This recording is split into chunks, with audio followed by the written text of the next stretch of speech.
On May 20th, the rain poured down. A romantic moment turned into a doomsday downpour, and I was in my 31st floor luxury apartment, eating cake and drinking orange tea. The ones who betrayed me, Mal Bufan and Liu Ryan, were struggling to survive in the rain. I woke up with a start. Cold sweat soaked my pajamas. The storm in my dream was terrifyingly real. May 20th. On my birthday, my boyfriend and my best friend locked me in the house. I watched as the floodwaters slowly rose, covering my mouth and nose. My fingers are still trembling now. Mal Bufan was always so obedient to me, and Ryan and I have been like sisters since we were little, sharing everything. How could they possibly harm me? Liu Ryan had always looked down on Mal Bufan for being poor, and always advised me to break up with him. And the only conflict Mal Bufan and I had was that I wouldn't sleep with him. He would always just smile helplessly and say he'd wait until I was ready. Could this be the real reason he had a change of heart? I tried to convince myself. It was just a nightmare. And the red sandalwood bracelet my mom had prayed over for me suddenly broke.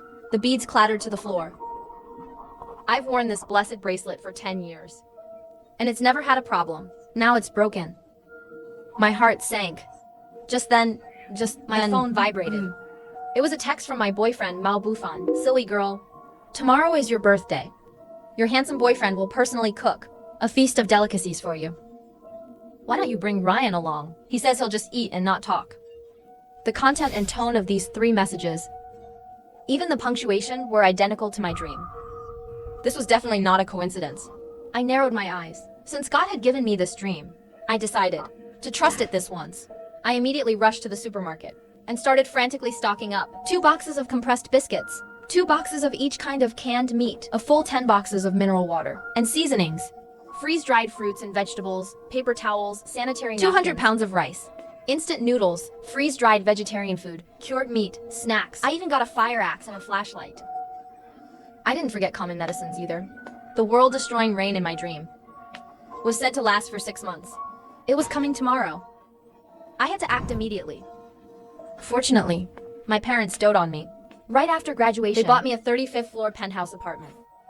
It was fully furnished and ready to move in. I used to live near Mal Bufan's company, to be with him. So I'd left this apartment empty. I never thought it would become my doomsday fortress. On the 35th floor, no matter how heavy the rain, it couldn't possibly flood this high. To avoid attracting attention, I made several trips to secretly move everything to the penthouse. By the time I finished, it was completely dark. I collapsed on the sofa, but my mind was still racing. I also need self-heating food. What if the power goes out and I can't cook? Cook! River snail noodles, hot and sour noodles, self-eating hot pot, and malatang. I need them all. It's the end of the world. Who cares about being healthy? The power bank must be fully charged. My phone is filled with novels and TV shows. I can finally catch up on all those TV shows. I have to say, my dad has a really good eye for houses. The security system here is top-notch. The windows are thickened and burglar-proof. The main door is a special bank vault level door. Outside the security door is a responsive bed, unless they come with a tank. By the time I finished all this, it was completely dark outside. I turned on the TV and switched to the news channel, but I found that there wasn't a single warning about this storm. Well, this storm came too suddenly. Too bizarrely. Today was a clear, sunny day. Tomorrow, the apocalypse arrives. Who would believe such a thing if you told them?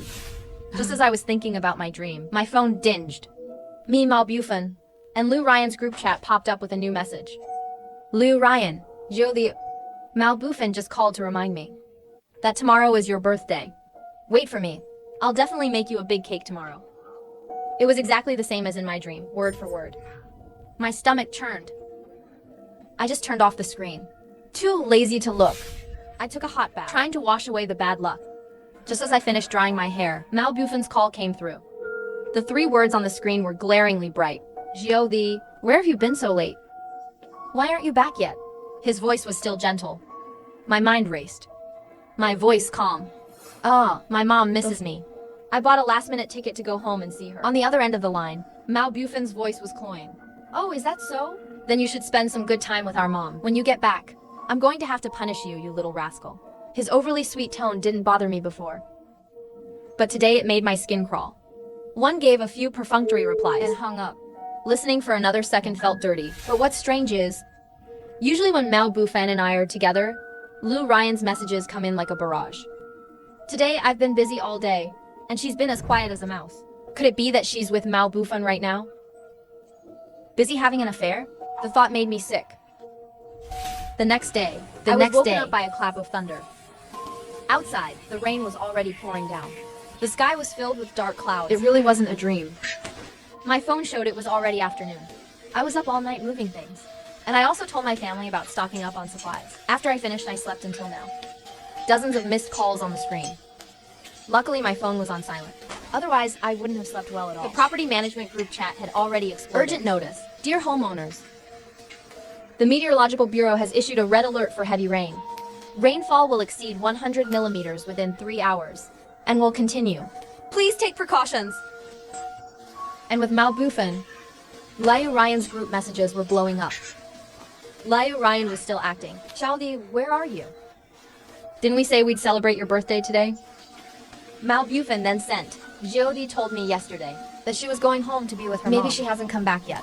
The rain is so heavy outside. It's not safe on the road, is it? Mao Bufan also sent a picture of a table full of food with the caption, "Looks so delicious. My dearest Xiaodi." I took a closer look, and almost all the dishes on the table were Liu Ryan's favorites.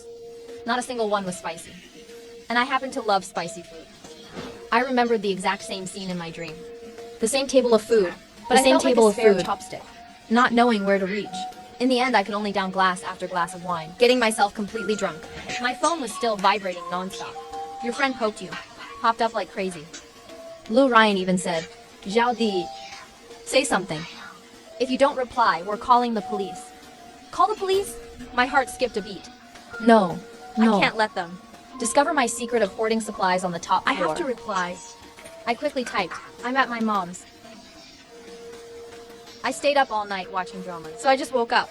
The rain is too heavy. I can't make it tonight. Don't wait for me. You guys go ahead and eat. I'll treat you to a nice meal to make it up to you when I get back. Mao Bufan and Liu Ryan replied almost simultaneously. Okay, Zhao Zi. Then we won't be polite. Hee, there's cake too. You're missing out. Just kidding. We'll get you another one when you get back. I scoffed and threw my phone aside. Just then, the TV news interrupted with an emergency announcement. According to expert forecasts, this heavy rain will last for about 6 months. Residents are advised to pay attention to safety and make long-term flood prevention preparations. 6 months? I looked at the increasingly heavy rain outside the window, a hint of pleasure rising in my heart. The end of the world is really here, and I'm more than ready. Day 1 of the May 20th doomsday storm. In the WeChat group, my treacherous boyfriend and best friend were still feigning concern for me. Xiaodi, the rain is too heavy. Be careful. Don't go out if you don't have to. Don't rush back! Safety is important. Are you afraid I'll come back and disturb your good time? My best friend Liu Ryan's message popped up right after. Xiaodi, the rain is so heavy I can't leave tonight. I'll be crashing at your love nest for now. Don't worry, we won't do anything. Followed by a grinning emoji with no mouth. My stomach churned. That emoji revealed everything. We won't do anything. Translated in my mind to "we will do everything." I ignored them and continued to eat my cake, but being betrayed by my best friend and boyfriend at the same time. The cake wasn't that sweet. It turns out there were signs all along. He remembered Liu Ryan's special time of the month, but handed me a cup of milk tea during my period. He would cook, but never add spice. Everyone knew Liu Ryan didn't eat spicy food. I thought I had love and friendship. But in the end, I was the clown. But I didn't expect that in the time it took to eat a meal. The world outside my window had turned into a vast ocean. Lightning flashed and thunder roared. Raindrops smashed against the glass like they were possessed. I stood by the window, and a small dot suddenly appeared in the water. My heart tightened. I quickly grabbed my binoculars. It was a sanitation worker. She was stumbling in the floodwaters. Her umbrella was blown inside out, and she fell into the water and disappeared. The apocalypse has just begun. Is this how it's going to be? Thankfully, she struggled back up and slowly moved forward. I finally breathed a sigh of relief. Perhaps the storm is the wrath of heaven.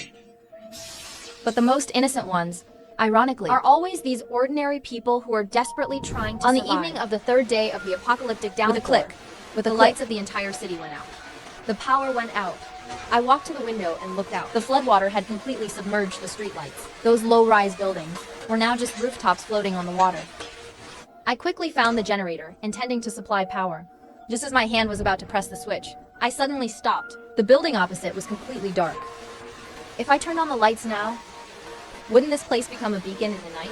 It would be telling everyone that someone is here, fully prepared, with food. Although the darkness is inconvenient, It's the best security barrier. Thankfully, the internet is still working. I opened a short video platform. The top trending topics were all about the various disasters caused by this storm. In just 3 days, the casualties had already exceeded 200. Malls and supermarkets have long been looted. Humanity in the face of disaster is truly too ugly to look at. The latest news popped up. The community has launched an emergency rescue. The disaster area is vast, and supplies are severely short. Residents are urged to take active self-rescue measures. In other words, rescue is a long way off. We can only rely on ourselves. But thankfully, I'm relatively safe for now. My mom has always doted on me. This penthouse apartment was specially reinforced and renovated. The roof was also made with high-strength waterproofing. This storm is said to last for several months, but I should be able to hold out here until the end of the rainy season. Afternoon of the 6th day of the apocalyptic downpour. The power is still out. I took out my phone and saw that it only had 22% battery left. I felt anxious. I opened WeChat.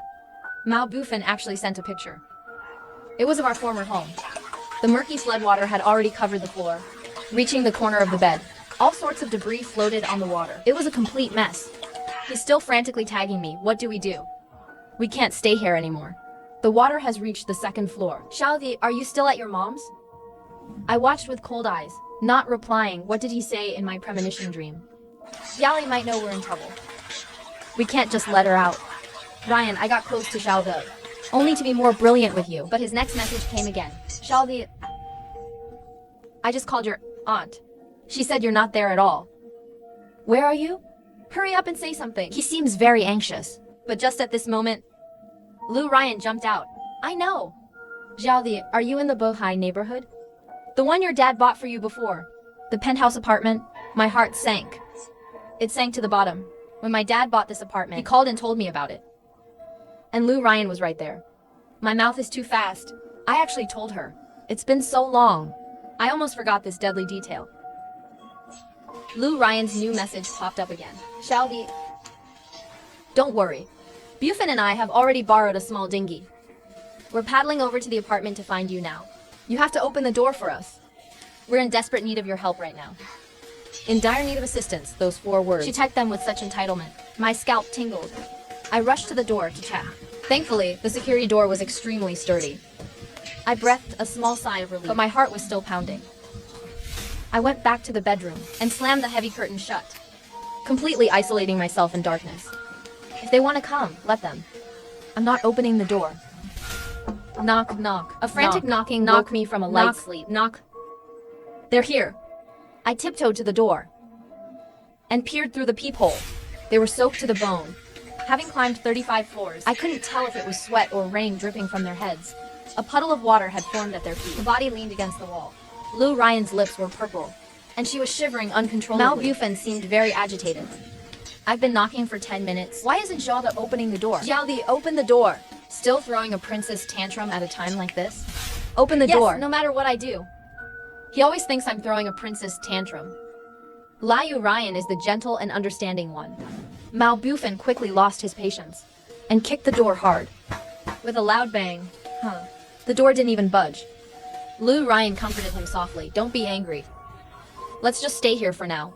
At least we won't get flooded.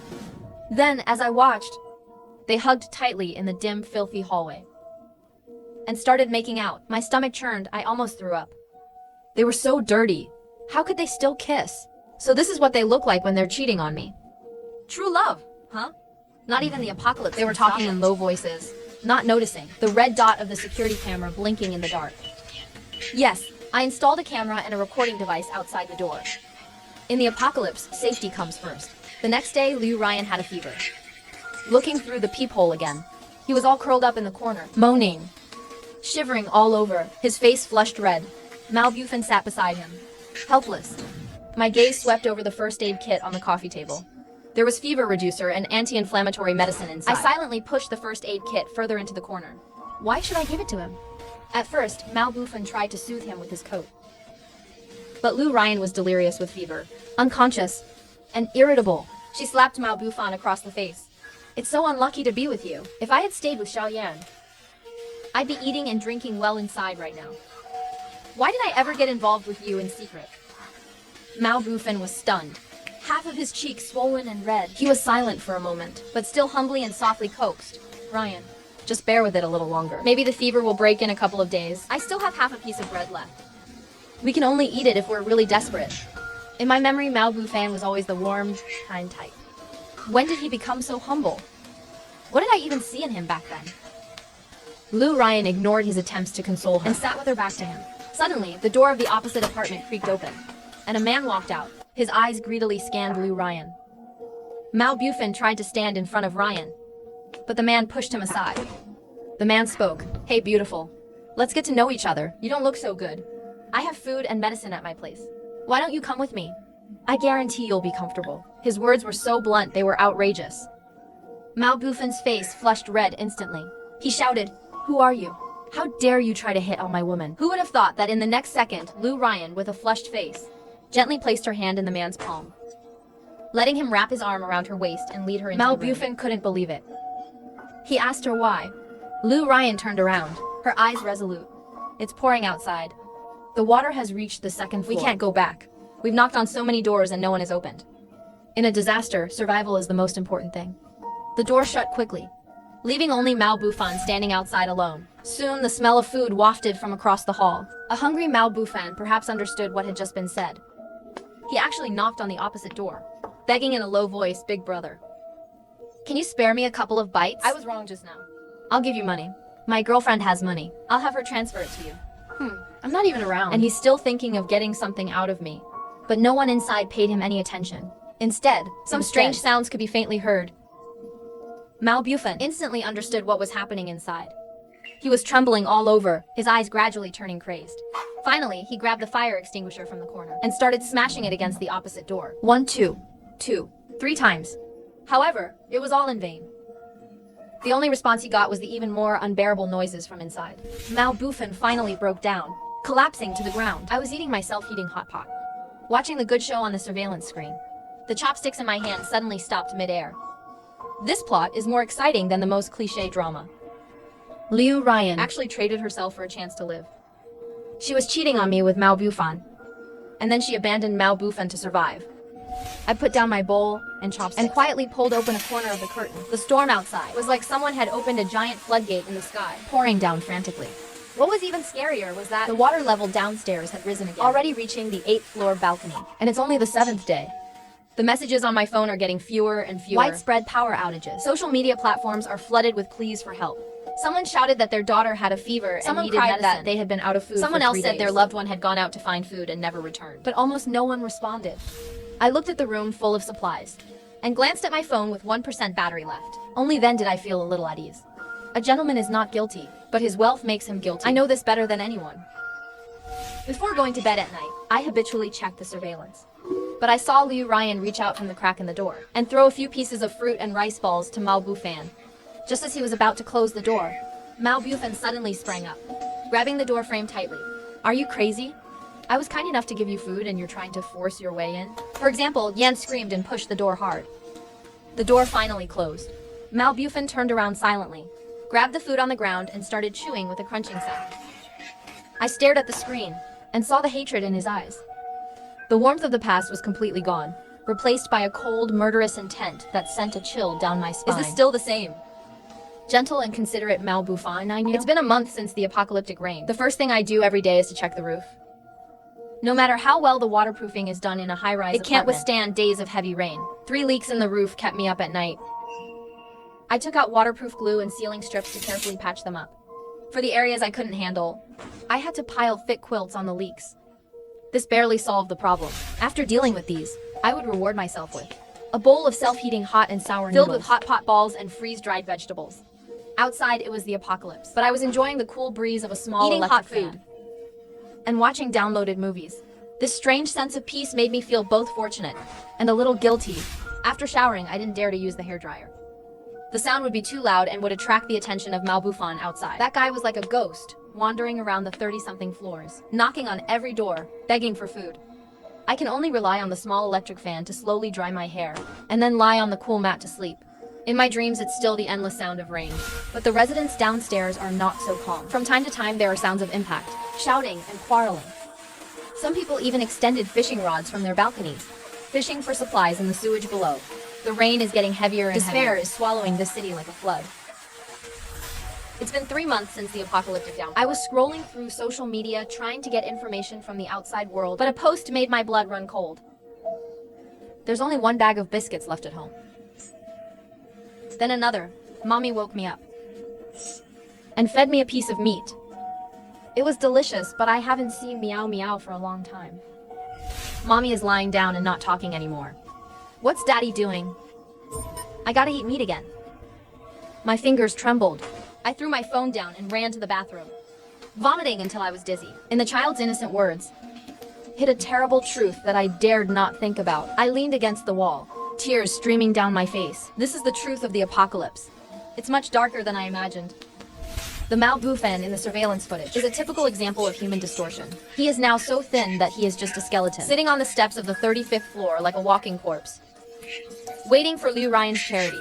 The most ironic thing is, when he was crying and wailing, the laughter of Liu Ryan and the man in the room was particularly piercing, and the gentleness that was once in Malboufen's eyes had long been devoured by hunger and hatred. I began to doubt my decision. Maybe I should have let them in. But my survival instinct told me that I must not open that door. The 6-month apocalyptic downpour has finally stopped. Outside the window, the floodwaters still cover half the city, emitting a pungent odor. In the distance, rescue boats and helicopters have appeared. But I'm not in a hurry to rush out, because my supplies are enough to last a while longer. More importantly, I can't let Malboufen know that I've been home all along. Until a day later. The surveillance showed Malboufen leaving the 35th floor corridor. I breathed a sigh of relief. Then Liu Ryan also came out from the opposite door. It looked like she was going to find the rescue team, but she had just reached the staircase when Malboufen suddenly appeared. A glint of light flashed in his hand. Liu Ryan screamed and fell.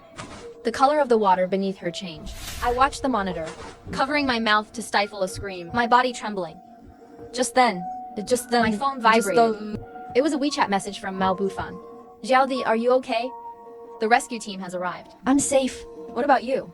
My hand was shaking so much I could barely type, but I knew that I couldn't show any signs of abnormality to make him suspicious now. The rescue team is here, I replied. I'm safe too. My phone just got charged. My home's power grid broke on the first day of the storm, so my phone has been dead. He paused for a long time before replying. Mom, didn't say you were home. You're in your hometown. Or did you lie to me? My heart was racing. I quickly explained. I was having dinner with a friend at the time. I went home after that.